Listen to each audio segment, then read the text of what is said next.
ഇന്ന് ഭാരതത്തിൻ്റെ അപ്പോസ്തലനായ വിശുദ്ധ തോമസ് ലീഹയുടെ തിരുനാൾ ആഘോഷിക്കുകയാണ്. ഉദ്ധാനത്തിന് ശേഷം ക്രിസ്തുനാഥൻ വിശുദ്ധ തോമസ് അപ്പോസ്തലന് പ്രത്യക്ഷപ്പെടുമ്പോൾ വിശുദ്ധ തോമസ് വിളിച്ചു പറയുന്നത് പ്രകാരമാണ്, എൻ്റെ കർത്താവേ, എൻ്റെ ദൈവമേ. ഇങ്ങനെ വിശുദ്ധ തോമസ് വിളിച്ചു പറയുമ്പോൾ അദ്ദേഹത്തിൻ്റെ മനസ്സിൽ 3 മനോഭാവങ്ങളാണുള്ളത്. ഒന്ന്, തൻ്റെ മുമ്പിൽ നിൽക്കുന്ന ക്രിസ്തുവിൻ്റെ ദൈവത്വത്തിൽ വിശ്വസിച്ചുകൊണ്ട് അദ്ദേഹം വിളിച്ചു പറയുകയാണ്, എൻ്റെ കർത്താവേ, എൻ്റെ ദൈവമേ.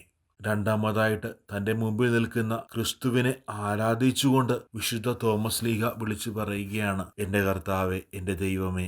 മൂന്നാമതായിട്ട്, തൻ്റെ ആഗ്രഹം സാധിച്ചു തന്ന തൻ്റെ ഗുരുനാഥന് നന്ദി അർപ്പിച്ചുകൊണ്ട് വിശുദ്ധ തോമസ് വിളിച്ചു പറയുകയാണ്, എൻ്റെ കർത്താവേ, എൻ്റെ ദൈവമേ. ഓരോ ക്രിസ്ത്യാനിയുടെയും പ്രാർത്ഥന ഇതുതന്നെയായിരിക്കണം. വിശ്വാസം നിറഞ്ഞ ഹൃദയത്തോടുകൂടി, ആരാധന നിറഞ്ഞ ഹൃദയത്തോടുകൂടി, നന്മ നിറഞ്ഞ ഹൃദയത്തോടുകൂടി നമുക്കും പറയുവാനായിട്ട് സാധിക്കണം, എൻ്റെ കർത്താവേ, എൻ്റെ ദൈവമേ എന്ന്.